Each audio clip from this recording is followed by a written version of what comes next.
ശിഷ്യനും ബുദ്ധിമാന്മാരിൽ വെച്ച് ബുദ്ധിമാനുമായ ഉദ്ധവരെ വിളിച്ച് ഭഗവാൻ പറഞ്ഞു, ഉദ്ധവരെ, ഞാൻ വൃന്ദാവനത്തിൽ നിന്ന് വന്നതിന് ശേഷം എന്റെ അച്ഛനും അമ്മയും എന്റെ വിയോഗത്തിൽ ദുഃഖിക്കുകയാണ്. ഞാൻ അവരോട് പറഞ്ഞു തിരിച്ചു വരുമെന്ന്. പക്ഷേ എനിക്ക് എന്റെ വാക്കുകളൊന്നും സത്യമാക്കാൻ സാധിച്ചിട്ടില്ല. എന്നിൽ എല്ലാം സമർപ്പിച്ച, മനസ്സും ശരീരവും പ്രാണനെയും ശ്വാസത്തെയും സമർപ്പിച്ച ഗോപികമാര് എന്നെ കാണാതെ എന്റെ വിയോഗത്തിൽ ഒരുപക്ഷെ മരിക്കാൻ വരെ സാധ്യതയുണ്ട്. പക്ഷെ എന്നെ സ്മരിച്ചിട്ട് അവർ മരിക്കില്ല. കാരണം ഞാൻ വരാമെന്നൊരു വാക്ക് പറഞ്ഞിട്ടുണ്ട്. അല്പപ്രാണകളായ അവരെയൊക്കെ ഒന്ന് പോയി അങ്ങേക്ക് ആശ്വസിപ്പിച്ചൂടെ ഉദ്ധവരെ ചോദിച്ചപ്പോൾ ഉദ്ധവര് പറഞ്ഞു, ഭഗവാനെ, അവിടുന്ന് ഏത് ദൗത്യമേൽപ്പിച്ചാലും ഞാൻ നിറവേറ്റാം. പക്ഷേ എങ്ങനെയാണ് അവരെ ആശ്വസിപ്പിക്കാന്ന് എനിക്കറിയില്ല. അവിടുന്ന് തന്നെ ദൗത്യം തന്നേക്കുമെന്ന്. അങ്ങനെ ഭഗവാൻ പറഞ്ഞു കൊടുത്ത പ്രകാരം പിറ്റേ ദിവസം ഉദ്ധവര് അതാ പുറപ്പെടുന്നു. വൃന്ദാവനം ഭഗവാൻ പോയതിനു ശേഷം ജീവനില്ലാത്ത മണ്ണ് പോലെ തീർന്നു. പശുക്കൾക്കൊന്നും ഉന്മേഷമില്ല, വേണുഗാനം കേൾക്കാനില്ല എന്ന് ഭഗവാൻ വൃന്ദാവനം വിട്ടു. അന്ന് മുരളി ഉപേക്ഷിച്ചു എന്നാണ്. ഭഗവാന്റെ മുരളി അവിടെ വെച്ച് പോയി ഭഗവാൻ. അത്രമാത്രം വൃന്ദാവനം മുരടിച്ചതായിട്ട് അവർക്ക് തോന്നി. ഗോപികളും ഗോപന്മാരും പശുക്കളും വൃക്ഷങ്ങളും പക്ഷികളും എല്ലാം ഒരു ശവങ്ങളെപ്പോലെ അവിടെ കഴിഞ്ഞു വരികയാണ്. ആ വേദനിച്ചുകൊണ്ടിരിക്കുന്ന മണ്ണിലേക്കാണ് ഉദ്ധവര് ചെല്ലുന്നത്. ഉദ്ധവർക്ക് തോന്നി, എന്താ ഒരു വിയോഗം ഇവിടെ സംഭവിച്ചിട്ടുണ്ടല്ലോ, ഇവിടെ ചൈതന്യവും എനിക്ക് കാണാൻ പറ്റുന്നില്ലല്ലോ എന്ന്. അങ്ങനെ ഉദ്ധവരതാ നന്ദഗോപരുടെയും യശോദാദേവിയുടെയും ഗൃഹത്തിലെത്തിയപ്പോൾ അവർ തെറ്റിദ്ധരിച്ചു ഭഗവാനാണ് വന്നിരിക്കുന്നത്. കാരണം ഭഗവാൻ ധരിച്ച വസ്ത്രത്തിന്റെ അതേ വസ്ത്രമാണ് പിറ്റേ ദിവസം ഉദ്ധവര് ധരിക്കുക. വനമാലയൊക്കെ അതുപോലെ ധരിക്കും ഉദ്ധവര്. ഏറെക്കുറെ നിറം കൊണ്ടും രണ്ടുപേരും തുല്യരാണ്, പ്രായം കൊണ്ടും തുല്യരാണ്. അങ്ങനെയുള്ള ഉദ്ധവരവിടെ എത്തുന്നു. പിന്നീട് ഉദ്ധവരാണെന്ന് ധരിച്ച് അകത്തേക്ക് കൂട്ടിക്കൊണ്ടുവന്ന് ഉപചാരങ്ങളൊക്കെ ചെയ്ത് അങ്ങനെ കുശലാന്വേഷണങ്ങളൊക്കെ നടത്തുമ്പോൾ ഉദ്ധവര് ചോദിച്ചു, എങ്ങനെയാണ് നന്ദഗോപരെ, ജീവിതമൊക്കെ എങ്ങനെ പോകുന്നു എന്ന്. ആ ഒരു നിമിഷം ഉദ്ധവര് നോക്കുമ്പോൾ നന്ദഗോപരും യശോദാദേവിയും പൊട്ടിപ്പൊട്ടി കരഞ്ഞുകൊണ്ട് തങ്ങളുടെ ജീവിതത്തിൽ തങ്ങൾക്ക് കിട്ടിയ കൃഷ്ണന്റെ സ്മരണയിൽ അങ്ങനെ കരഞ്ഞിരുന്നു. ഓരോ ശ്വാസത്തിലും അവർക്ക് കൃഷ്ണനെ മാത്രമേ പറയാനുള്ളൂ. കൃഷ്ണൻ ചിരിക്കുന്നത്, കൃഷ്ണൻ മുട്ടുകുത്തുന്നത്, കൃഷ്ണൻ നടക്കുന്നത്, കൃഷ്ണൻ പുഞ്ചിരിക്കുന്നത്. ഏതൊരമ്മയ്ക്കും ഉണ്ടാവുമല്ലോ ഫീലിംഗ് ഒക്കെ. ഒരു കുട്ടി, ചെറിയ കുട്ടിയായിരിക്കും, എടുത്ത് വളർത്തിയ വികാരങ്ങളൊക്കെ അവരുടെ മനസ്സിൽ മറയാത്ത ചിത്രങ്ങളായിട്ട് പതിഞ്ഞിരിക്കും. അതൊക്കെ ഓർത്തുകൊണ്ട് കരഞ്ഞപ്പോ ഉദ്ധവർ പറഞ്ഞു, നിങ്ങൾ ഭാഗ്യവാന്മാരാണ്. സാധാരണ കുട്ടിക്ക് ജന്മം കൊടുക്കുന്നത് പോലെയല്ല, കൃഷ്ണനെ പ്രസവിക്കാതെ പ്രസവിച്ചവരല്ലേ നിങ്ങൾ. പരമഭാഗ്യമാണ് നിങ്ങൾക്ക്. ഒരു കാര്യം നിങ്ങൾ മറന്നുപോയതെന്താ വെച്ചാൽ, ആ കൃഷ്ണനെ എടുത്തു വളർത്തുമ്പോൾ നിങ്ങൾ തെറ്റിദ്ധരിച്ചു ഇത് ഞങ്ങളുടെ പുത്രനാണെന്ന്. പുത്രഭാവത്തിലെടുത്ത് വളർത്തി. ഭഗവാൻ അവതരിച്ചിരിക്കുന്നത് ഒരു പ്രത്യേക കാരണത്താലാണ്, ഒരു കാര്യത്തിന് വേണ്ടിയിട്ടാണ്. ഭഗവാന് യഥാ യഥാ ഹി ധർമ്മസ്യ ഗ്ലാനിർഭവതി ഭാരത അഭ്യുത്ഥാനമധർമ്മസ്യ തദാത്മാനം സജാമ്യഹം പരിത്രാണായ സാധൂനാം വിനാശായ ച ദുഷ്കൃതാം ധർമ്മ സംസ്ഥാപനാർത്ഥായ സംഭവാമി യുഗേ യുഗേ എന്നീ ഭഗവാന്റെ വാക്കുകളൊക്കെ സത്യമാക്കി തീർക്കാനാണ് ഭഗവാൻ അവതരിച്ചത്. അതുകൊണ്ട് ഇനി നിങ്ങൾ ദുഃഖിക്കരുത്. കൃഷ്ണനെ കാണേണ്ടത് ഒരു ഗുരുവായിട്ടാണ്, പുത്രനായിട്ട് കാണരുത്. പറയുന്നു, എങ്ങനെ കാണണം കൃഷ്ണനെ? ത്വമേവ മാതാച്ച പിതാ ത്വമേവ ത്വമേവ ബന്ധുശ്ച സഖാ ത്വമേവ ത്വമേവ വിദ്യാദ്രവിണം ത്വമേവ ത്വമേവ സർവം മമ ദേവദേവ. ഒരു ഗുരുവായി കാണണം, അച്ഛനായി കാണണം, അമ്മയായി കാണണം, സഖാവായി കാണണം, സഖിയായി കാണണം. എല്ലാമായി കാണാനുള്ളൊരു മനസ്സ് നമുക്ക് ചെറുപ്പത്തിലെ വാർത്തെടുക്കാൻ സാധിച്ചാൽ ആരെല്ലാം കൈവിട്ടാലും ആരൊക്കെ സ്നേഹിച്ചാലും സ്നേഹിച്ചില്ലെങ്കിലും ഭഗവാൻ മാത്രം നമ്മളെ കൈവിടില്ല പ്രിയൻ. ആ പ്രേമം ദൃഢമായി തീരണം. അതല്ലേ പ്രഹ്ലാദനിൽ നമ്മൾ കാണുന്നത്. അത്രയും ദൃഢമായ ഭക്തി. അച്ഛനായി കണ്ടില്ല, അച്ഛനെ കണ്ടത് ഭഗവാനിലൂടെയാണ്, ഗുരുവിനെ കണ്ടത് ഭഗവാനിലൂടെയാണ്. എല്ലാം ഭഗവാനിലൂടെ കണ്ടതുകൊണ്ട് ആ കുട്ടിയുടെ ജീവിതം ഒരിക്കലും ഒരു തകർച്ചയില്ലേ പ്രിയാണ്. അതുകൊണ്ട് അങ്ങനെയൊക്കെ നിങ്ങൾ കാണൂ എന്ന് പറഞ്ഞ ആശ്വാസമൊക്കെ കൊടുത്ത് പിറ്റേ ദിവസം ഉദ്ധവർക്ക് കാണേണ്ടത് ഗോപികമാരെയാണ്. ആ ഉദ്ധവര് നോക്കുമ്പോൾ നിഷ്കളങ്കങ്ങളും പവിത്രകളുമായ ഗോപികമാരുടെ ജീവിതം കണ്ട് ഉദ്ധവര് ഞെട്ടി. അദ്ദേഹം ഒരിക്കലും പ്രതീക്ഷിച്ചിട്ടുണ്ടായില്ല ഈ ഗ്രാമീണരായ ഗോപികൾക്ക് ഇത്രയൊക്കെ ഭക്തി ഉണ്ടാവുന്ന. രാവിലെ ഉണർന്നാൽ മുതൽ അവർക്ക് പാടാനുള്ളത് ശ്രീകൃഷ്ണ ഗോവിന്ദ ഹരേ മുരാരേ ഹേ നാഥ നാരായണ വാസുദേവ. ശ്രീകൃഷ്ണ ഗോവിന്ദ ഹരേ മുരാരേ ഹേ നാഥ നാരായണ വാസുദേവ. ഈ ഭഗവത് പ്രേമത്തിലൂന്നിയൊരു ജീവിതം. പശുവിനെ കറക്കാൻ പോകുമ്പോഴും പാല് കൊണ്ടുവരുമ്പോഴും അത് തിളപ്പിക്കുമ്പോഴും കൊടുക്കുമ്പോഴും കുട്ടിയെ കെട്ടുമ്പോഴും അതുപോലെ കുട്ടികൾക്ക് പാല് കൊടുക്കുമ്പോഴും ഭർത്താവിനെ ശുശ്രൂഷിക്കുമ്പോഴെല്ലാം കൃഷ്ണസ്മരണയിൽ അവർ കഴിഞ്ഞു പറയാണ്. ഇന്നിതാ ഗോപികൾ ഒരനാഥകളെപ്പോലെ, വിധവകളെപ്പോലെ, ആരുമില്ലാത്തവരെപ്പോലെ ദുഃഖിതകളായിട്ടിരിക്കുന്നു. ഉദ്ധവർ അങ്ങോട്ട് ചെന്നപ്പോൾ തെറ്റിദ്ധരിച്ചു, ഭഗവാനെ കൊണ്ടുപോകാൻ വന്ന ഭഗവാനെ ആയിരിക്കുന്ന ആദ്യം തെറ്റിദ്ധരിച്ചു. പിന്നെ മനസ്സിലായി ഇത് വേറൊരു കുരുത്തം കിട്ടവനാ വന്നതെന്ന്. വേറൊരു അക്രൂരൻ വന്നിട്ടാണ് ക്രൂരൻ കൊണ്ടുപോയത്. ഇനിയിപ്പോ ഇയാൾ എന്തിനാവോ കൊണ്ടുവന്നിരിക്കുന്നത്, ആരെ കൊണ്ടുപോകാനായിരിക്കൂ എന്നൊക്കെ ഇങ്ങനെ മനസ്സിൽ വിചാരിച്ചിങ്ങനെ ഇരിക്കുമ്പോഴാണ് ഉദ്ധവർ അവിടേക്ക് ചെന്നിട്ട് പറയുന്നത്, ഗോപികളെ, ഞാൻ കേട്ടിട്ടുണ്ട് കൃഷ്ണനിലൂടെ നിങ്ങളെക്കുറിച്ചൊക്കെ, ഞാൻ ധന്യനാണ് നിങ്ങളെ കാണാൻ സാധിച്ചതിൽ. ഉടനെ ഉദ്ധവരോട് ചോദിക്കാണ് ഗോപികൾ, അല്ലെങ്കിലും അങ്ങവിടെ വന്നത് അച്ഛനെയും അമ്മയൊക്കെ അന്വേഷിക്കാനാവില്ലേ കൃഷ്ണന്? വേറെ ആരാ കൃഷ്ണനെ ഇവിടെയുള്ളത്? ഇപ്പോ മധുരയിലെ സ്ത്രീകളുടെ നാഥനായിരിക്കുന്ന കൃഷ്ണൻ സുഖമായിട്ട് അവിടെ ഇരിക്കുന്നില്ലേ? തങ്ങളുടെ ഒന്നുമായിട്ട് അവർ കാണുന്നില്ല. പറയാണ്, എപ്രകാരമാണോ ഒരു പൂവിൽ നിന്ന് തേൻ എടുത്തുകൊണ്ട് വണ്ട് പോയാൽ പിന്നെ പൂവിലേക്ക് തിരിഞ്ഞു നോക്കാത്തത്, അതുപോലെ കൃഷ്ണൻ മനസ്സുകൊണ്ട് ഞങ്ങളെയൊക്കെ ചതിച്ചുപോയി. ഇനി കൃഷ്ണൻ ഞങ്ങളുടെ അടുത്തേക്ക് വരില്ല. കിട്ടേണ്ടതൊക്കെ അയാൾക്ക് കിട്ടിക്കഴിഞ്ഞു, നേടേണ്ടതൊക്കെ അയാൾ നേടിക്കഴിഞ്ഞു. ഞങ്ങൾ വിധവകളായി, ഞങ്ങൾ അനാഥരായി, ആരുമില്ലാത്തവരായി എന്നൊക്കെ പറഞ്ഞ് പഴങ്ങൾ വീണുപോയ പഴങ്ങൾ പൊഴിഞ്ഞുപോയ ഒരു വൃക്ഷത്തിലേക്ക് പക്ഷികളും മൃഗങ്ങളും നോക്കാത്തതുപോലെ ഇനി ഗോപികളായി ഞങ്ങളുടെ അടുത്തേക്ക് ഭഗവാൻ നോക്കില്ല. ഈ വേദനയിൽ അവരിങ്ങനെ കരഞ്ഞിരുന്നപ്പോ ഉദ്ധവരെ അവരൊരു വണ്ടായി കണ്ടുകൊണ്ട് അവിടെ വെച്ച് ഒരു ഭ്രമരഗീതം പാടുകയാണ്. കറുത്തിരിക്കുന്ന ദൂത, നീ കൃഷ്ണന്റെ ദൂതനാണെന്ന് ഞങ്ങൾക്ക് മനസ്സിലാവുന്നുണ്ട്. ഞങ്ങളെ പറ്റിച്ചുപോയ നീ എന്തിനാ ഇനിയും ഞങ്ങളെ പറ്റിച്ചുപോയ കൃഷ്ണന്റെ കാര്യങ്ങൾ പറഞ്ഞ് നീ എന്തിനാ ഞങ്ങളെ വേദനിപ്പിക്കുന്നത്? ഇനി ആ കൃഷ്ണനെ ഞങ്ങൾക്ക് കിട്ടില്ലല്ലോ എന്നൊക്കെ പറഞ്ഞിങ്ങനെ കരഞ്ഞിരുന്നപ്പോ ആ ഉദ്ധവർ അവരുടെ ഭക്തി കണ്ടപ്പോൾ മനസ്സിലാക്കി, ഇത്ര ദൃഢമായ ഭക്തി ലോകത്തിൽ ആർക്കും ഞാൻ കണ്ടിട്ടില്ല. ആ ഗോപികളോട് പറയുന്നു, നിങ്ങൾ ഭാഗ്യവതികളാണ്, ധന്യകളാണ്. കാരണം ഇത്ര ദൃഢമായ ഭക്തി നിങ്ങൾക്ക് വന്നുവല്ലോ. ഭർത്താവ് ജീവിച്ചിരിക്കേണ്ട, മക്കളുണ്ട്, എല്ലാം ഉണ്ടായിട്ടും പ്രേമം നിങ്ങളിൽ ദൃഢമാണ്, ഭക്തി നിങ്ങളിൽ ദൃഢമാണ്. പറയാണ്, സാധാരണ ആളുകൾ, ഞാനും നിങ്ങളൊക്കെ ഉണ്ടല്ലോ, അമ്പലത്തിൽ പോയിട്ട് വഴിപാടുകളൊക്കെ ചെയ്യുന്നു ഭക്തി ഉണ്ടാവാൻ വേണ്ടിയിട്ട്. പറയാണ്, ദാനവും വ്രതത്തപോഹോമജപസാധ്യായ സംയമൈ ശ്രേയോ വിവിധൈശാന്യേ കൃഷ്ണേ ഭക്തേ സാധ്യതേ. പല വഴിപാടുകളും ചെയ്തു നോക്കണോ, നെയ് വിളക്ക് കൊണ്ടുവയ്ക്കണോ, എണ്ണ കൊണ്ടു കൊടുക്കണോ, പലതും മാല കെട്ടിക്കൊടുക്കണോ, പലതും ചെയ്യണോ. എന്നിട്ടോ ജീവിതത്തിന്റെ ദുഃഖങ്ങളും വിഷമങ്ങളൊക്കെ അതുപോലെയുണ്ട്. എന്തിനാ പിന്നെ ഇതൊക്കെ കൊടുക്കണതെന്നാണ് അവർ ചോദിക്കുന്നത്. ഉദ്ധവർ ചോദിക്കുന്നത്, നിങ്ങൾ ഇതൊന്നും ചെയ്തിട്ടില്ല ഗോപികളെ. ആ ഗോപികളുടെ ജീവിതം നോക്കൂ, അവർ എണ്ണയും വെണ്ണയൊന്നും കൊടുത്തിട്ടില്ല ഭഗവാന്. എണ്ണയും അതുപോലെ നെയ്വിളക്കൊന്നും വെച്ചിട്ടില്ല. അവർ കൊടുത്തിരിക്കുന്നത് അവരുടെ മനസ്സിനെ തന്നെ ഭഗവാന് സമർപ്പിച്ചു എന്നാണ്. അതിനെന്ത് വേണം? ദൃഷ്ട്യാ പുത്രൻ പതിന്ദേഹം സ്വജനം ഭവനാനിച്ച ഹിത്വാ ആവരണീതയൂയം യൽ കൃഷ്ണാക്യം പുരുഷം പരം. കൃഷ്ണനെ തന്നെ പരമപുരുഷനായി കണ്ടുകൊണ്ട് നിങ്ങൾ നിങ്ങളുടെ മനസ്സിനെ സമർപ്പിച്ചു. ഇനി നിങ്ങളൊന്നും കൊടുത്തില്ലേലും കുഴപ്പമില്ല. പലർക്കും ഇങ്ങനെയൊക്കെ ഒരു ധാരണ ഉണ്ട്, അമ്പലത്തിലൊക്കെ കൊണ്ടു കൊടുത്താൽ ഭക്തി വരുന്നു. അതൊക്കെ വേണം, ഒരു ക്ഷേത്രം നടക്കാൻ അതൊക്കെ വേണം. പക്ഷെ ഭക്തി വരാൻ അതല്ല വേണ്ടത്. ഭക്തി വരാൻ വേണ്ടത് മനസ്സിനെ തന്നെ സമർപ്പിക്കണം എന്ന് പറയാണ് ഭഗവാൻ. നാളെ കുചേലനോട് പറയും, സുധാമാവിനോട് പറയും, എനിക്കെന്താ സുധാമാവെ വേണ്ടതെന്ന് ചോദിക്കുമ്പോൾ വളരെ മനോഹരമായ ശ്ലോകത്തിലൂടെ പറയും, പത്രം പുഷ്പം ഫലം തോയം യോമേ ഭക്ത്യാ പ്രയച്ഛതി തദഹം ഭക്തിപദം അസ്നാമി പ്രയതാത്മന. ഒരു തുള്ളി വെള്ളം, ഒരു ഇല, അല്ലെങ്കിൽ ഒരു ഫലം, ഇതൊക്കെ എങ്ങനെ തരണം? ഭക്തിയാ, പ്രേമത്തോടുകൂടി തരണം എന്നാണ്. പ്രേമമില്ലാതെ എന്ത് തന്നിട്ടും കാര്യമൊന്നുമില്ല. അപ്പം നമ്മളൊരു എന്തെങ്കിലും ഒന്ന് കൊണ്ടുവച്ചാൽ ഭക്തിയായി നിന്നൊന്നും ധരിക്കരുത്. അതൊക്കെ നമ്മുടെ അവിവേകത്തിൽ, നമ്മളൊരു യാന്ത്രികതയിൽ ചിന്തിച്ചുണ്ടാക്കുന്നതാണ്. എല്ലാവരും ക്ഷേത്രത്തിൽ പലതും കൊണ്ടു കൊടുക്കുന്ന എന്റെ വൈകി കിടക്കട്ടെ 100 ലഡു എന്ന്. 100 ലഡു നമ്മൾ കൊണ്ടുകൊടുത്തുകൊണ്ട് ഭക്തിയാവുമെന്ന് വിചാരിക്കുന്നത്. അങ്ങനെയാണെന്ന് വെച്ചാൽ ബേക്കറിക്കാർക്ക് നല്ലോണം ഭക്തി ഉണ്ടാവും. കാരണം അവരെപ്പോഴും ലഡു കൊടുക്കുന്നവരാണ്. ഈ ധാരണയിൽ നമ്മൾ ഇരിക്കരുത്. ഇങ്ങനെയൊക്കെയാണ് ആളുകൾ തരിക. ഭഗവാന്റെ അടുത്തുനിന്ന് ഭക്തി ഉണ്ടാവണമെങ്കിൽ ഗോപികളുടെ അടുത്തേക്ക് നോക്കൂ പറയാണ്. എന്നിട്ട് പറഞ്ഞു, ഗോപികളെ, ഭഗവാൻ ഒരു സന്ദേശം തന്നിട്ടുണ്ടെന്ന് ആ സന്ദേശം അവർക്ക് പറഞ്ഞു കൊടുക്കുകയാണ്. ഭഗവാൻ പറയുന്നു, നിങ്ങൾ പ്രേമത്തോടുകൂടി എന്നെ സ്മരിച്ചതുകൊണ്ടാണ് ഇപ്പോഴും ഞാൻ നിങ്ങളെ സ്മരിച്ചുകൊണ്ടിരിക്കുന്നത്. വാസ്തവത്തിൽ ഞാൻ നിങ്ങളിൽ നിന്ന് വിട്ടിട്ടില്ല. നിങ്ങളുടെ മനസ്സിന്റെ നാഥനായിട്ട് എന്നും ഞാൻ നിങ്ങളുടെ ഹൃദയത്തിലിരിക്കും ഗോപികളെ എന്ന് പറഞ്ഞ് ഭഗവാൻ അനുഗ്രഹിച്ചു എന്നാണ്. അതിനുശേഷം ആ ഉദ്ധവർ ഗോപികളെ നോക്കിയപ്പോൾ അവർ കരഞ്ഞുകൊണ്ട് പറയുന്നു, ഭഗവാനെ, ഞങ്ങളെ ഇനിയും ഇങ്ങനെ പരീക്ഷിക്കരുത്. എല്ലാം സമർപ്പിച്ച് അങ്ങയ്ക്ക് സമർപ്പിച്ചു കഴിഞ്ഞവരാണ്. ഞങ്ങളെയൊക്കെ ഉയർത്തൂ, ഈ ഗോകുലത്തെ ദുഃഖത്തിൽ നിന്നകറ്റൂ.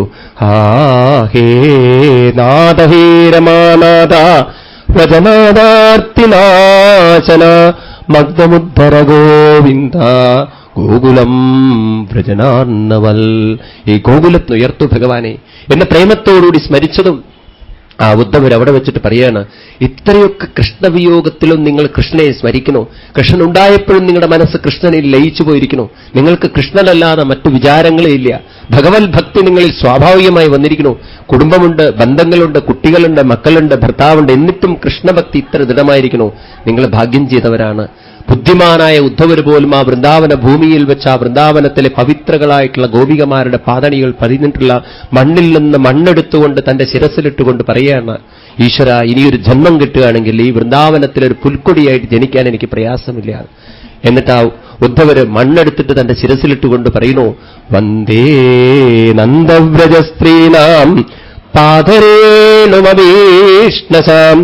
യാസാം ഹരിഗതോദ്ഗീതം പുനാദിഭുവനത്രയം.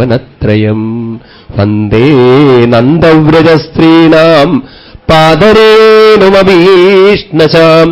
യാസാം ഹരിഗതോദ്ഗീതം പുനാദിഭുവനത്രയം.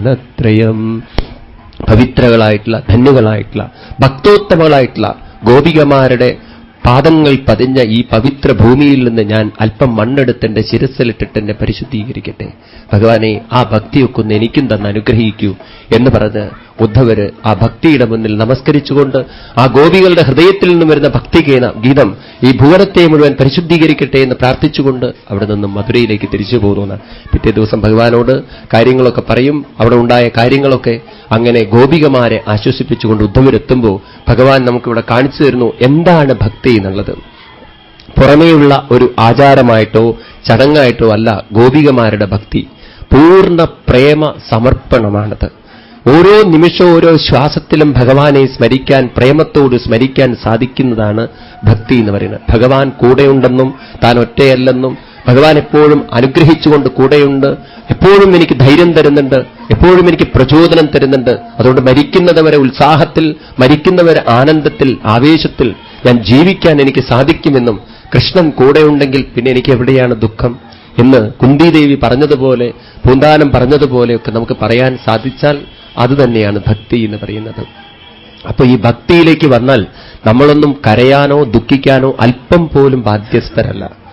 നമ്മളിനി അമ്പലത്തിലൊക്കെ പോയിട്ട് ഇത്തിരി ദുഃഖിക്കണമെങ്കിൽ നമ്മൾ സ്വയം ചോദിക്കണം, ഞാൻ ശരിക്കും ഭഗവാനെ മനസ്സിലാക്കിയിട്ടുണ്ടോ? എവിടെയാണ് ഞാൻ ഭഗവാനെ വെച്ചിരിക്കുന്നത് എന്ന്? ഭഗവാനെ അമ്പലത്തിൽ തന്നെ വെച്ചു, അതോ എന്റെ കൂടെ കൊണ്ടു നടക്കുന്നുണ്ടോ എന്ന്? കൂടെ കൊണ്ടു നടക്കുന്നുണ്ടെങ്കിൽ പിന്നെ ഞാൻ ദുഃഖിക്കുന്നത് എന്തിനു വേണ്ടിയിട്ടാണ്? അതാണ് ഭഗവാൻ അർജുനനോട് പറഞ്ഞത്, നീ ഇത്രയൊക്കെ വിവേകമുള്ളവനായിട്ട് ബുദ്ധിമാനായിട്ട് നീ എന്തിനായിരുന്നു കരയുന്നതെന്ന് എനിക്ക് മനസ്സിലാവുന്നില്ല അർജുന. നിനക്ക് ദുഃഖിക്കാൻ അവകാശമില്ല. ഇത് നമ്മൾ ഭാഗവതം കേൾക്കുന്നവർ ആവർത്തിച്ചാവർത്തിച്ച് മനസ്സിലാക്കണം. ദുഃഖിക്കാൻ അവകാശമില്ല എന്നാണ് ഭാഗവതം നമ്മളോട് പറയുന്നത്. പിന്നെ ഞങ്ങൾ എന്ത് ചെയ്യും സ്വാമി? ഇരുന്ന് ദുഃഖിച്ചോളൂ. എന്ത് ചെയ്യാൻ പറ്റുന്ന വെച്ചാൽ ഇത് ദുഃഖിക്കുക തന്നെ. ദുഃഖിക്കാൻ അവകാശമില്ല പറഞ്ഞാൽ എന്തുകൊണ്ട് ദുഃഖിക്കാൻ അവകാശമില്ല? ഭഗവാൻ കൂടെയുണ്ടെങ്കിൽ നമ്മൾ ദുഃഖിക്കേണ്ട ആവശ്യമില്ല. പിന്നെ ദുഃഖമൊക്കെ വരില്ലേ? വരും. അതതിന്റെ പാട്ടിൽ വരും, അതതിന്റെ പാട്ടിൽ പോവും. പോസ്റ്റ്മാൻ വന്ന് ലെറ്റർ വന്നു കഴിഞ്ഞാൽ എത്ര നേരം വർത്തമാനം പറഞ്ഞിരിക്കും? അടുത്ത വീട്ടിൽ ലെറ്റർ കൊടുക്കാൻ വേണ്ടി പോകുന്നവർ. ഇപ്രകാരം ആ കല്യാണ പാർട്ടിക്ക് ലേശം വഴി കൊടുത്തേക്കും എല്ലാവരും. സർവത്ര ഗോവിന്ദനാമ സങ്കീർത്തനം.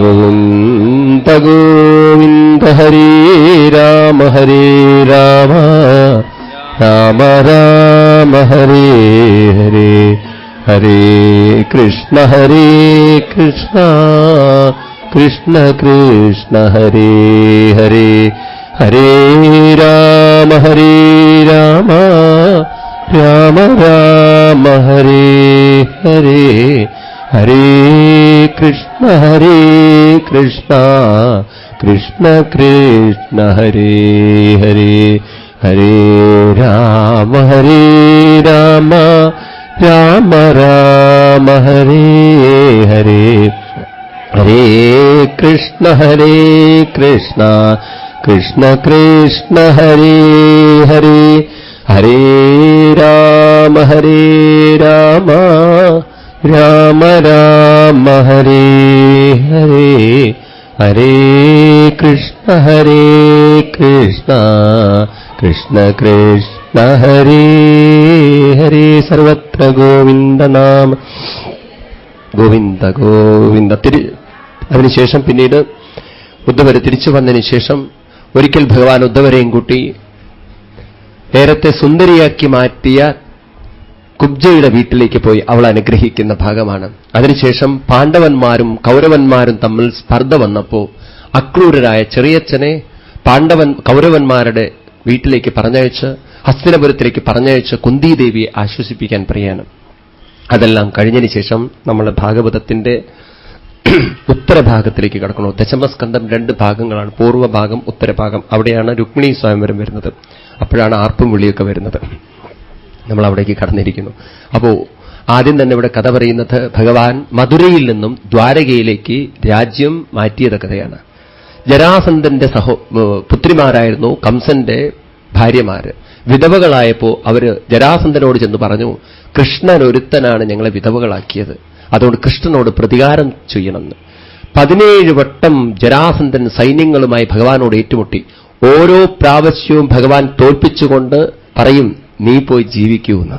ആ ഒരു കാരുണ്യം നമുക്ക് ഭഗവാനിൽ കാണാൻ സാധിക്കും. 1ാമത്തെ പ്രാവശ്യം തന്നെ തല വെട്ടി കളഞ്ഞാൽ മതിയിരുന്നു, പക്ഷെ ഭഗവാൻ ചെയ്തില്ല. പറയാം അങ്ങനെ 17 വട്ടം ഒരാൾക്ക് മാപ്പ് കൊടുത്തു പറഞ്ഞാൽ നമ്മൾ തന്നെ 3 വട്ടം പറഞ്ഞാൽ നമുക്ക് ദേഷ്യം വരും. വീട്ടിലൊക്കെ പറയാണ്ടല്ലോ, അതേ 3 വട്ടമായി നിന്നോട് ഞാൻ പറയണോ ചെയ്തോളൂ എന്ന്. പിന്നെ നമുക്ക് പെട്ടെന്ന് ഇറിറ്റേഷൻ വരും. ഭഗവാൻ 17 വട്ടം മാപ്പ് കൊടുത്തു എന്നാണ്. അങ്ങനെ 17 വട്ടം മാപ്പ് കൊടുത്ത ഭഗവാൻ അപ്പോഴേക്കും മനസ്സിലാക്കി, ഇനി ദ്വാരക മധുര നമുക്ക് പറ്റിയ സ്ഥലമല്ല എന്ന്. കടലിനോട് ചേർന്നിട്ടുള്ള, ഗുജറാത്തിന്റെ തീരത്തോട് ചേർന്നിട്ടുള്ള ദ്വാരകയിലേക്ക് എല്ലാ കാര്യങ്ങളും മാറ്റിക്കൊണ്ട് ഗംഭീരമായ കൊട്ടാരങ്ങളും മറ്റും പണിതുകൊണ്ട് അവിടെ സുധാമ എന്ന് പറയുന്ന മനോഹരമായ കൊട്ടാരം പണിതുകൊണ്ട് എല്ലാവരെയും അങ്ങോട്ട് ഷിഫ്റ്റ് ചെയ്തു. അവസാനം ഭഗവാൻ പോവാൻ നിൽക്കുമ്പോൾ ജരാസന്ധൻ 18ാമത്തെ വട്ടം യുദ്ധത്തിന് വന്നു. അപ്പൊ നോക്കുക അയാളുടെ തൊലിക്കെട്ടി എത്ര ഉണ്ടെന്ന്. 17 വട്ടം തോറ്റിട്ട് അയാൾ ഉശിരോടുകൂടി വരുന്നത്.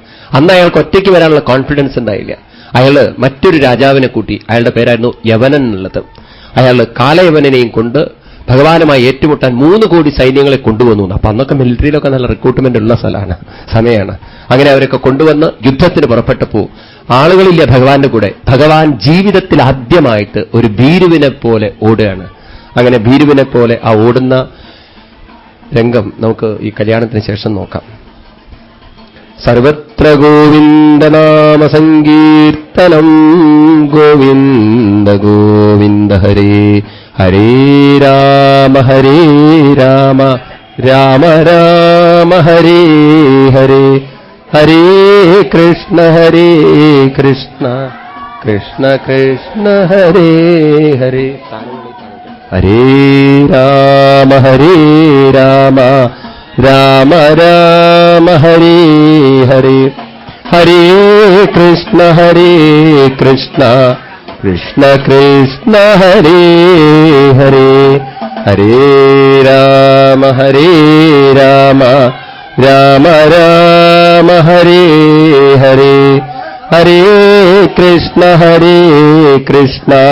കൃഷ്ണ കൃഷ്ണ ഹരേ ഹരേ, ഹരേ രാമ രാമ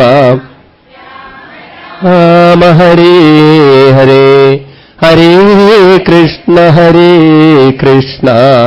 കൃഷ്ണ കൃഷ്ണ ഹരേ ഹരേ, ഹരേ രാമ രാമ ഹരേ ഹരേ, ഹരേ കൃഷ്ണ കൃഷ്ണ കൃഷ്ണ ഹരേ ഹരേ, ഹരേ രാമ രാമ ഹരേ ഹരേ, ഹരേ കൃഷ്ണ കൃഷ്ണ കൃഷ്ണ ഹരേ ഹരേ, ഹരേ രാമ രാമ ഹരേ ഹരേ, ഹരേ കൃഷ്ണ കൃഷ്ണ കൃഷ്ണ ഹരേ ഹരേ, ഹരേ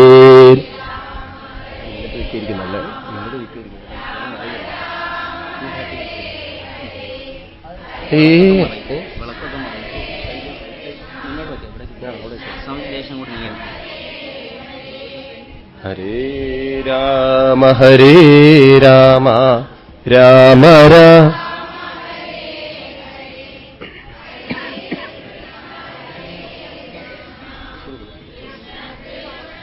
ഹരേ ഹരേ, ഹരേ രാമ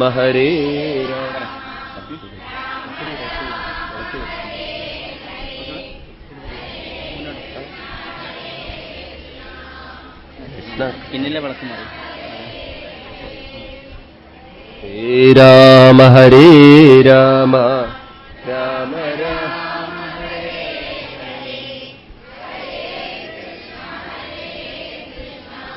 കൃഷ്ണ കൃഷ്ണ ഹരേ ഹരേ സർവത്ര ഗോവിന്ദനാമ സങ്കീർത്തനം. ഒരു 10 മിനിറ്റ് ക്ഷമിക്കുക. കല്യാണത്തിന് ആയിട്ടില്ല. കല്യാണത്തിന് ബ്രോക്കർ വന്നിട്ടില്ല. ഇപ്പൊ ബ്രോക്കർ വന്നാലേ കല്യാണം നടക്കുള്ളൂ. അതെ, ശാപ്പാടായിട്ടില്ല. അതുകൊണ്ട് എല്ലാവരും ഇപ്പൊ മുഹൂർത്തമൊക്കെ നോക്കുന്നത് ആൾക്കനുസരിച്ചല്ല. ബ്രോക്കർ വന്നിട്ടുണ്ടോ, അതുപോലെ ഫോൺ കോളുകളൊക്കെ വന്നിട്ടുണ്ടോ, ഇതൊക്കെ നോക്കിയിട്ടാണ്. ഏതായാലും രണ്ടുപേരും തയ്യാറാണ്. നമ്മൾ കല്യാണം കഴിപ്പിക്കാം. അങ്ങനെ ഭഗവാൻ ഒരു ഭീരുവിനെ പോലെ ഓടാൻ തുടങ്ങി. പുറകിൽ യവനൻ. കുട്ടികളൊക്കെ അടങ്ങിയിരിക്കണേ, വളർന്നും വെക്കരുത്, നിങ്ങൾ ഇടയ്ക്ക് ഓടുന്നും ചെയ്യരുത്. കാരണം ഇവിടെ വിളക്കൊക്കെ വെച്ചിട്ടുണ്ട്, ഒക്കെ ശ്രദ്ധിക്കുക എല്ലാവരും. അവിടെ പുറകിൽ നിൽക്കുന്നവരൊക്കെ ഒന്ന് ഇരുന്നാൽ വളരെ സന്തോഷമായിരിക്കും. കാരണം എന്താ വെച്ചാൽ നിങ്ങൾക്ക് ക്ഷമയില്ല തോന്നിയാൽ ഞങ്ങൾ വേഗം കല്യാണം നടത്തും. ക്ഷമ വേണം കല്യാണത്തിന്. പൊതുവേ നമുക്ക് എല്ലാറ്റിനും ക്ഷമയുണ്ട്, കല്യാണത്തിന് മാത്രം ക്ഷമയില്ല. അപ്പോ അങ്ങനെ അതെല്ലാം കഴിഞ്ഞ് ഭഗവാൻ ഓടാൻ തുടങ്ങി. ഒരു ഭീരുവിനെ പോലെ ഓടി. ഭഗവാൻ ഒരു ഗുഹയിലേക്ക് ഓടിച്ചെന്നു. പുറകിൽ യവനനും പുറകോട്ടോടി ഭഗവാനെ പിടിക്കാനായിട്ട്. ഗുഹയിൽ ഒളിച്ച ഭഗവാൻ അവിടെ മാറി നിന്നപ്പോ യവനൻ വിചാരിച്ചു ഭഗവാൻ ഗുഹയിൽ കിടക്കുകയാണ്. അപ്പൊ ഗുഹയിൽ ഒരുത്തങ്ങനെ കിടക്കണ്ടായിരുന്നു. കിടക്കുന്നത് ഭഗവാനാണെന്ന് തെറ്റിദ്ധരിച്ച് ആഞ്ഞോങ്ങി ഒരൊറ്റ ചവിട്ട് കൊടുത്തു. ചവിട്ടി എണീറ്റ് നോക്കി കാണുന്നത് അത് ഭഗവാനായിരുന്നില്ല, വേറൊരാളായിരുന്നു. അയാൾ കൊടുത്തൊരു ശാപം, നീ കത്തി ഭസ്മാവട്ടെ. യവനൻ നിന്ന് കത്തി. യവൻ കത്തുന്ന ആ ഒരു വെളിച്ചത്തിൽ കത്തിച്ച ആള് ഭഗവാന്റെ രൂപം കണ്ട് ചോദിച്ചു, അവിടുന്ന് ആരാണെന്ന്. ഭഗവാൻ ചോദിച്ചു, അങ്ങ് ആരാണെന്ന്. പറഞ്ഞു, ഞാൻ മുജുകുന്ദൻ എന്ന് പറയുന്ന ചക്രവർത്തിയാണെന്ന്. അല്ല, ഇതെന്താ ഈ ഗുഹയിലൊക്കെ വന്ന് കിടക്കുന്നത്? ഞാൻ പണ്ട് ദേവാസുര യുദ്ധത്തിൽ ദേവേന്ദ്രനെ സഹായിക്കാൻ പോയിട്ട് യുദ്ധമൊക്കെ കഴിഞ്ഞപ്പോൾ ദേവേന്ദ്രൻ എന്നോട് ചോദിച്ചു, ഇവിടെ താമസിക്കണോ കുറച്ച് ദിവസം എന്ന്. അപ്പൊ ഞാനിവിടെ ചക്രവർത്തിയായിട്ട് ജീവിച്ചാൽ എനിക്ക് 5 സ്റ്റാർ ഒന്നും വലിയ കാര്യമൊന്നുമില്ല. അതിനും സൂപ്പർ സ്റ്റാറിൽ ജീവിച്ച ആളാണ് ഞാൻ.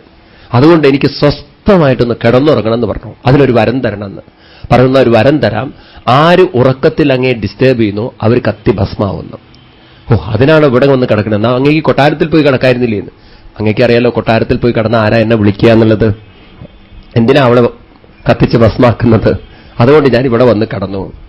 ശരി, അവിടുന്ന് ആരാ എന്ന് ഭഗവാനോട് ചോദിച്ചപ്പോൾ ഭഗവാൻ പറഞ്ഞു, എന്നെ പരിചയപ്പെടുത്തൽ വലിയ ബുദ്ധിമുട്ടാണ്. കാരണം ചിലർ നാരായണൻ എന്ന് വിളിക്കും, കേശവൻ എന്ന് വിളിക്കും, മാധവൻ എന്ന് വിളിക്കും. ചിലർ ഭക്തി കൂടുമ്പോൾ ഗുരുവായൂരപ്പാ എന്നൊക്കെ വിളിക്കും. ഭക്തി കുറയുമ്പം ഹരേ കൃഷ്ണ എന്നൊക്കെ ചിലപ്പോൾ അങ്ങനെയൊക്കെ വിളിക്കും. ഇങ്ങനെ പല പല പേരിൽ എന്നെ ആളുകൾ വിളിക്കാറുണ്ട്. ഇത് കേട്ടപ്പോൾ മുജുകുന്ദന് മനസ്സിലായി തന്റെ മുന്നിൽ നിൽക്കുന്നത് സാക്ഷാൽ ഭഗവാനാണെന്ന്. കൈകൂപ്പിക്കൊണ്ട് ഭഗവാനെ സ്തുതിച്ചുകൊണ്ട് നമസ്കരിച്ചപ്പോൾ ഭഗവാൻ ചോദിച്ചു, അങ്ങേക്ക് എന്താ വരം വേണ്ടതെന്ന്. അപ്പൊ അദ്ദേഹം ചോദിക്കുന്നൊരു വരമുണ്ട്. ഭഗവാനെ, ജീവിതത്തിലൊരു വരം തരികയാണെങ്കിൽ അതെന്തായിരിക്കണം? ഈ ലോകത്തിൽ ഏറ്റവും അത്യപൂർവമായൊരു വരം എന്ന് പറയുന്നത് മറ്റൊന്നുമല്ല ഭഗവാനെ, ഭവാപവർഗോ ഭ്രമദായതാപവേ ജനസ്യ തർഹ്യച്യുത തൽസമാഗമ സൽസംഗമോയർഹി തദൈവ സൽഗതോ പരാവരേശേ ത്വയി ജായതേ മതി. ഭഗവത് പ്രേമമാകുന്ന സമ്പത്താണ് ഏറ്റവും വലിയ സമ്പത്ത്. ആ സമ്പത്തിലേക്ക് മനസ്സിനെ ഉയർത്താൻ സാധിക്കുന്ന ആളുകളുമായിട്ടുള്ള സമ്പർക്കമാണ് ഏറ്റവും വലിയ അനുഗ്രഹം. ഒരുപക്ഷെ പണത്തിനേക്കാളും വലുത്, ഒരുപക്ഷെ അധികാരങ്ങളെക്കാളും വലുത് സ്നേഹമെന്നൊരു വികാരമാണ്. കാണുന്നില്ലേ നമ്മളിന്ന് കോടീശ്വരന്മാരായ റിലയൻസ് ഗ്രൂപ്പുകാർ ജ്യേഷ്ഠനും അനിയനൊക്കെ അടിക്കുന്നത്? എല്ലാ പണവുമുണ്ട്, പ്രതാപമുണ്ട്, പക്ഷെ സ്നേഹമില്ല. സഹോദരന്മാർ തമ്മിൽ എന്നും വിദ്വേഷത്തിലാണ്. ഉറക്കങ്ങളില്ല, ഉറക്കമില്ലാത്ത രാത്രികൾ. ഇതുണ്ടായിട്ട് എന്താ കാര്യം? എല്ലാം ഉണ്ട് വീട്ടിൽ, പക്ഷെ ഉറക്കമില്ല. അതിന് ഗുളിക കഴിക്കണമെന്ന് വെച്ചാൽ പിന്നെന്താ ചെയ്യുക? ആകെയുള്ളത് ഉറക്കാണ് മനുഷ്യന് സുഖം ജീവിതത്തിൽ. അതും മര്യാദയ്ക്കില്ലെങ്കിൽ അതെങ്ങനെ ഉണ്ടാക്കിയെടുക്കാൻ സാധിക്കും? അത് ഭഗവത് പ്രേമത്തിലൂടെ ഉണ്ടാക്കിയെടുക്കാൻ സാധിക്കും. ഭഗവത് പ്രേമം എങ്ങനെ ഉണ്ടാക്കിയെടുക്കാൻ സാധിക്കും? അതിന് സത്സംഗമാണ് വേണ്ടത്. അതുകൊണ്ട് ഭഗവാനെ, എനിക്ക് നല്ല ആളുകളുമായിട്ടുള്ള കൂട്ടുകെട്ട്, അതായിരിക്കണം എന്റെ സമ്പത്ത് പ്രിയാണ്. ഒരുപക്ഷെ ജീവിതത്തിൽ ആരും തളരാൻ കാരണം അവനവൻ സമ്പർക്കം ചെയ്യുന്ന കൂട്ടുകെട്ടാണ്. എത്ര നല്ല വ്യക്തിയായാലും കൂട്ടുകെട്ട് തെറ്റാണെങ്കിൽ അയാൾ തകർന്നു പോകുന്നവരെയാണ്. കർണൻ ഗംഭീരനായിരുന്നു. മരിക്കുന്നത് വരെ ദാനം ചെയ്ത് ഉത്കൃഷ്ടനായിരുന്നു കർണൻ. ഒരിക്കൽ കർണൻ ഇടതു കൈകൊണ്ട് ദാനം കൊടുക്കും. ആ സമയത്ത് ഭഗവാൻ കൃഷ്ണൻ ചോദിക്കും, കർണ, ഒരിക്കലും ഇടതു കൈകൊണ്ട് ദാനം കൊടുക്കരുത്, വലതു കൈകൊണ്ട് ദാനം ചെയ്യണം. ആ ഭഗവാനെ കർണൻ പഠിപ്പിക്കുകയാണ്. ഭഗവാനോട് പറയും, ഭഗവാനെ, എനിക്കറിയാനിട്ടില്ല, പക്ഷെ എന്റെ ഒരു സിദ്ധാന്തം, എന്ന നിയമം എന്താന്ന് വെച്ചാൽ ഇടതു കൈ കൊടുക്കുന്ന ദാനം വലതു കൈ പോലും അറിയാൻ പാടില്ല എന്നുള്ളതാണ്. അത്രമാത്രം ദാനത്തിന്റെ സംസ്കാരത്തിൽ ഉയർന്ന കർണൻ സ്വന്തം ഭാര്യയായി തീരേണ്ട പാഞ്ചാലിയുടെ വസ്ത്രാക്ഷേപത്തിൽ കൂട്ടുനിൽക്കുന്നു. അതുപോലെ കള്ളച്ചൂതിന് കൂട്ടുനിൽക്കുന്നു. എല്ലാ തെറ്റുകൾക്കും കൂട്ടുനിൽക്കുന്നു. കാരണം ദുര്യോധനുമായിട്ടുള്ള കൂട്ടുകെട്ട് പ്രിയാണ്. ഇതുപോലെ നിങ്ങൾക്ക് കാണാം, പല മഹാത്മാക്കളും മഹാഭാരതത്തിലേക്കൊക്കെ കാണുമ്പോൾ നിങ്ങൾക്ക് നോക്കുമ്പോൾ കാണാം, കൂട്ടുകെട്ട് തെറ്റുമ്പോൾ ജീവിതത്തിൽ വഴിതെറ്റിപ്പോകുന്നത്. ശരിക്കും രാവണൻ നല്ലൊരു തപസ്യായിരുന്നു, പക്ഷെ കൂട്ടുകെട്ട് ശരിയായിരുന്നില്ല പ്രിയാണ്. മാരീചനോടും അതുപോലുള്ള ആളുകളോടൊക്കെയുള്ള കൂട്ടുകെട്ട് കൊണ്ട് അദ്ദേഹത്തിന് സീതയെ അപഹരിക്കാനാണ് തോന്നിയത്. സീതയെ ധ്യാനിക്കാനല്ല തോന്നിയത്, ശരണം പ്രാപിക്കാനല്ല തോന്നിയത്. ഇതുപോലെ ശക്തന്മാരായിട്ടുള്ള ബാലി കൂട്ടുകെട്ട് തെറ്റുന്നുകൊണ്ട് തകർന്നു പോകുന്നു. ഒരു വ്യക്തിയുടെ ജീവിതത്തിൽ അയാൾ ഏത് കൂട്ടുകെട്ടിൽ ജീവിക്കുന്നു എന്നത് മുഖ്യമാണ്. വാസ്തവത്തിൽ നമ്മൾ കുട്ടികൾക്കൊക്കെ അതാണ് നമ്മൾ കൊടുക്കേണ്ടത്. വീട്ടിൽ അങ്ങനെ ഒരു കൂട്ടുകെട്ടില്ലാത്തതുകൊണ്ടായിരിക്കാം ഇന്ന് നമ്മൾ ക്രൈം എടുത്ത് നോക്കിക്കഴിഞ്ഞാൽ നിങ്ങൾ നോക്കൂ, ഏത് മർഡർ കേസായാലും ഏത് മോഷണ കേസായാലും 25 മുതൽ 35 വയസ്സ് വരെയുള്ള ആളുകളായിരിക്കും അതിൽ ക്രിമിനലുകളായിട്ടുള്ളത്. നോക്കൂ നിങ്ങൾ. അതുപോലെ പെൺകുട്ടികൾ, പ്രോസ്റ്റിറ്റ്യൂഷൻ, എന്നും പത്രത്തിൽ ഇതല്ലേ വരുന്നത്. എന്തുകൊണ്ട് ഇതൊക്കെ ഇങ്ങനെയൊക്കെ സംഭവിക്കുന്നു? ഏത് ആളുകളുമായി കൂട്ടുകൂടുന്നു എന്നതിനനുസരിച്ചായിരിക്കും ജീവിതത്തിന്റെ അനുഭവങ്ങൾ. പിന്നീട് തളരുമ്പോഴാണ് മനസ്സിലാവുന്നത് എല്ലാം നഷ്ടപ്പെട്ടു, പിന്നെ ഒരിക്കലും വീണ്ടെടുക്കാൻ പറ്റാത്തൊരു ജീവിതം. അത് പിന്നെ എന്ത് ചെയ്യാൻ പറ്റും? അപ്പൊ ഇതിനെങ്ങനെ മറികടക്കാൻ സാധിക്കും? സത്സംഗമേവ, നല്ലവരുമായി കൂട്ടുകൂട്ട്. അതെങ്ങനെ കിട്ടും നല്ലവരെ ഈ ലോകത്തിൽ? ആരെയും കിട്ടിയിട്ടില്ലെങ്കിലും ഭാഗവതം തുടങ്ങിയിട്ടുള്ള ശാസ്ത്രങ്ങളൊക്കെ വായിക്കൂ, രാമായണമൊക്കെ വായിക്കണം, ഭഗവത്ഗീത വായിക്കണം. ഗാന്ധിജിയുടെ ജീവിതത്തിൽ അദ്ദേഹം ഭഗവത്ഗീതയെ അമ്മയായി കൊണ്ടു നടന്നു. അതുപോലെ പരീക്ഷിത് രാജാവിന്റെ മുന്നിൽ ഭാഗവതം ഒരു അമ്മയായി തീർന്നു. ഇങ്ങനെ എത്രയോ മഹാത്മാക്കൾക്ക് പ്രചോദനം കിട്ടിയത് നമ്മുടെ ഓരോരുത്തരുടെയും നമ്മുടെ ഇവിടെ ഭാരതത്തിലെ ശാസ്ത്രങ്ങളിൽ നിന്നാണ്. നമുക്കതൊക്കെ കൊണ്ടു നടക്കാൻ സാധിക്കണം, ജീവിതത്തിൽ എന്നത് വായിക്കാൻ സാധിക്കണം. വിഷ്ണു സഹസ്രനാമം തുടങ്ങിയിട്ടുള്ളൊക്കെ വായിക്കാൻ സാധിക്കണം. അപ്പോൾ നമുക്ക് കാണാം, കൗരവന്മാരുടെ പക്ഷത്തിലിരുന്നിട്ടും ഭീഷ്മാചാര്യൻ തളർന്നു പോവാത്തതിന് കാരണം മനസ്സുകൊണ്ട് ഭഗവത് കൂട്ടുകെട്ടിൽ ജീവിക്കാൻ അദ്ദേഹത്തിന് സാധിച്ചു പ്രിയാണ്. അങ്ങനെ ഒരു കൂട്ടുകെട്ട് ഇതാ എനിക്ക് തന്നെ അനുഗ്രഹിക്കൂ എന്ന് പറഞ്ഞ് ഭഗവാനോട് പ്രാർത്ഥിച്ചു. അതിനുശേഷം പിന്നീട് ശ്രീശുക ബ്രഹ്മർഷി ബലരാമസ്വാമിയുടെ വിവാഹത്തെക്കുറിച്ച് പറഞ്ഞു. ഉടനെ ഭഗവാൻ പരീക്ഷിത് രാജാവ് ഭഗവാന്റെ വിവാഹത്തെക്കുറിച്ച്, രുക്മിണി ദേവിയായിട്ടുള്ള വിവാഹത്തെക്കുറിച്ച് ചോദിക്കുകയാണ് ശ്രീശുക ബ്രഹ്മർഷിയോട്. അല്ല മഹർഷി, ഞാൻ കേട്ടിട്ടുണ്ട് ഭഗവാൻ രാക്ഷസവിധി പ്രകാരം കല്യാണം കഴിച്ചൊരു കഥ ഞാൻ കേട്ടിട്ടുണ്ട്. അതുകൊണ്ട് രാക്ഷസവിധി പ്രകാരം ഭഗവാൻ വിവാഹം കഴിച്ചിട്ടുണ്ടെന്ന് ഞാൻ കേട്ടിട്ടുണ്ട്. അതുകൊണ്ട് ആ കഥയൊന്ന് എനിക്ക് വിസ്തരിച്ച് പറഞ്ഞുതരൂ. ഭഗവാന്റെ കല്യാണമാണെങ്കിലോ അത് നിത്യനൂതനമാണ്, എന്നും പുതുമയുള്ളതാണ്. അതുകൊണ്ട് ആ കഥ എനിക്കൊന്ന് പറഞ്ഞു തരൂ എന്ന് പറഞ്ഞ് ആ കഥയിലേക്ക് കിടക്കുകയാണ്. ഒരു പക്ഷേ 5000 വർഷങ്ങൾക്ക് മുമ്പ് ഈ ഭാഗവതം രചിക്കുന്ന സമയത്ത് വ്യാസമഹർഷി പോലും വിചാരിച്ചിട്ടുണ്ടാവില്ല ഭഗവാൻ കൃഷ്ണന്റെ വിവാഹം എന്നും നടക്കുന്നു, നിത്യനൂതനമായിരിക്കുന്നു. ഇന്ന് ഭാരതത്തിലേക്ക് നമ്മൾ നോക്കണമെങ്കിൽ, എന്തിനേറെ ഭാരതത്തിൽ, നിങ്ങൾ ലോകത്തിലേക്ക് തന്നെ നോക്കൂ. ഇന്ന് ഇന്ത്യക്ക് അകത്തും പുറത്തും വിദേശങ്ങളിലൊക്കെ ഭാഗവത സപ്താഹങ്ങൾ നടന്നുകൊണ്ടിരിക്കുകയാണ്. എല്ലാ ഭാഷയിലും സപ്താഹങ്ങളില്ലാത്തൊരു ദിവസം പോലും ഇന്ന് ഭാരതത്തിലില്ല. അത്രയും സപ്താഹങ്ങൾ എല്ലാ ദിക്കിലും നടക്കുന്നുണ്ട്. മധുരയിൽ നിങ്ങൾ വൃന്ദാവനത്തിൽ പോയ സപ്താഹങ്ങളില്ലാത്ത ദിവസമില്ല. എന്നും വിവാഹം നടക്കുന്നത് ഭഗവാൻ ശ്രീകൃഷ്ണന് മാത്രമാണ്. ഒരു വ്യത്യാസം എന്താ വെച്ചാൽ, പ്രത്യേകത എന്താണെന്ന് വെച്ചാൽ, കല്യാണം ഭഗവാനും സദ്യ നമുക്കൊക്കെയാണ്. ഭഗവാൻ സദ്യ കഴിക്കാനില്ല, അത് നമുക്ക് പറഞ്ഞതാണ്. അങ്ങനെ വിവാഹം കഴിക്കുന്ന ഒരു ഭഗവാൻ ലോക ചരിത്രത്തിലുണ്ടെങ്കിൽ ഭഗവാൻ കൃഷ്ണൻ മാത്രമേ ഉണ്ടാവുള്ളൂ, വേറെ ഒരു അവതാരമൂർത്തി ഉണ്ടാവില്ല. അതുകൊണ്ട് ആ കഥയെന്ന് എനിക്ക് വിസ്തരിച്ച് പറഞ്ഞു തരൂ എന്ന് പറഞ്ഞപ്പോൾ ശ്രീശുക ബ്രഹ്മർഷി ആ കഥയിലേക്ക് കടക്കുകയാണ്. അങ്ങ് കേട്ടിട്ടുണ്ടാവും, പണ്ട് വിദർഭ എന്ന് പറയുന്ന ഒരു രാജ്യം, അവിടുത്തെ ചക്രവർത്തിയായിരുന്നു വിദർഭാധിപതിയായ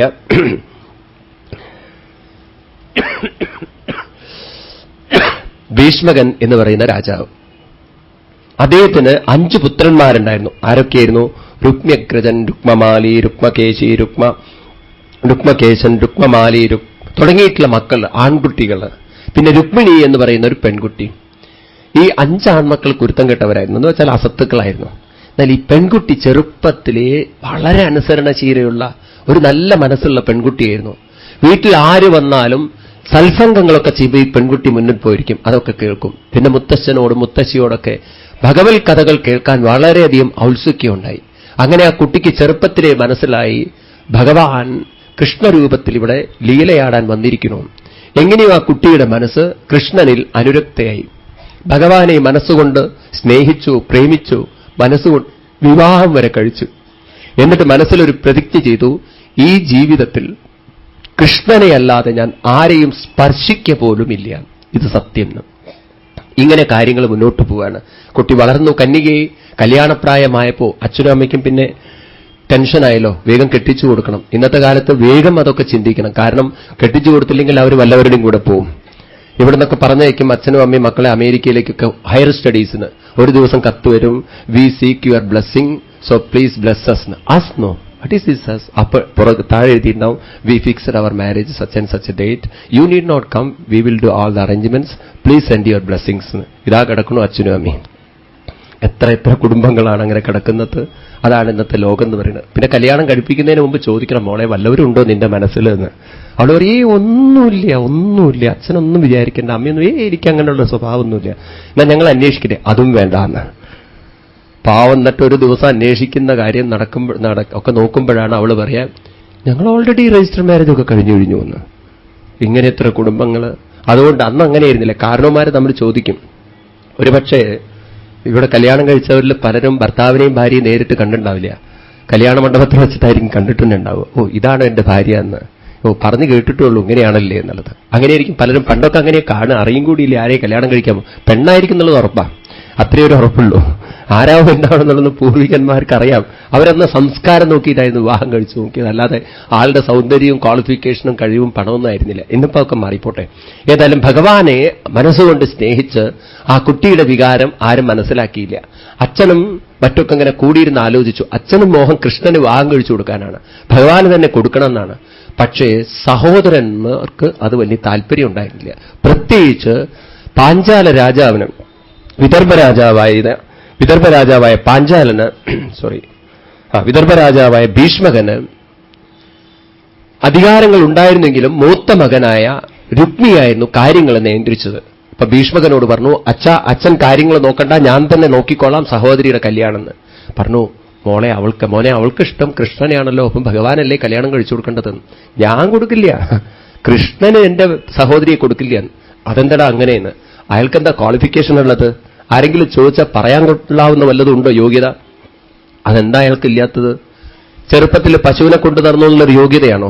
ആരെങ്കിലും വന്ന് ചോദിക്കുകയാണ് നിങ്ങളുടെ സഹോദരിയെ കല്യാണം കഴിച്ച ആളുടെ യോഗ്യത എന്തൊക്കെയാണ്? അധികമൊന്നുമില്ല. പശുവിനെ കൊണ്ട് നടന്നിട്ടുണ്ട്, തൊഴുത്ത് വൃത്തിയാക്കിയിട്ടുണ്ട്, പിന്നെ പാല് കട്ടെടുത്തിട്ടുണ്ട്, വെണ്ണ കട്ടെടുത്തിട്ടുണ്ട്, പിന്നെ കുറച്ച് വലുതായപ്പോൾ ഗോപികമാരുടെ വസ്ത്രം എടുത്ത് മാറ്റിയിട്ടുണ്ട്. അത് കഴിഞ്ഞ് രാത്രിയിൽ അവരുടെ കൂടെ ഡാൻസ് കളിച്ചിട്ടുണ്ട്. അതും കഴിഞ്ഞിട്ട് സ്വന്തം അമ്മാവിന്റെ നെഞ്ചത്ത് കയറി കൊന്നിട്ടുണ്ട്. ഇതൊക്കെ ആരോടെങ്കിലും പറയാൻ പറ്റും ഒരാളുടെ യോഗ്യതയായിട്ട്? ഞാൻ കൊടുക്കില്ല എന്റെ സഹോദരിയെന്ന്. അതുകൊണ്ട് നീ പാർക്കാ കൊടുക്കാൻ നിശ്ചയിച്ചിരിക്കുന്നത്? ഞാൻ എന്റെ പ്രിയ സുഹൃത്തായ ശിശുപാലനാണ് കൊടുക്കാൻ നിശ്ചയിച്ചിരിക്കുന്നത്. അയാളുടെ യോഗ്യത എന്താണ്? അയാൾ ചക്രവർത്തിയാണ്, പിന്നെ ഒരു പെൺകുട്ടിയെ തട്ടിക്കൊണ്ടുപോകുന്നുണ്ട്, അത്രയേ ഉള്ളൂ. അത് വലിയ കുഴപ്പമൊന്നുമില്ല, രാജാക്കന്മാർക്ക് പറഞ്ഞ കാര്യമാണ്. അങ്ങനെ ശിശുപാലനുമായിട്ടുള്ള കല്യാണം ജ്യേഷ്ഠൻ നിശ്ചയിച്ചു. കത്തൊക്കെ പ്രിന്റ് ചെയ്ത് എല്ലാവർക്കും എത്തിച്ചു. പാവം രുക്മിണി ദേവി തെറ്റിദ്ധരിച്ചു തന്റെ വിവാഹം കൃഷ്ണനായിട്ടാണ്.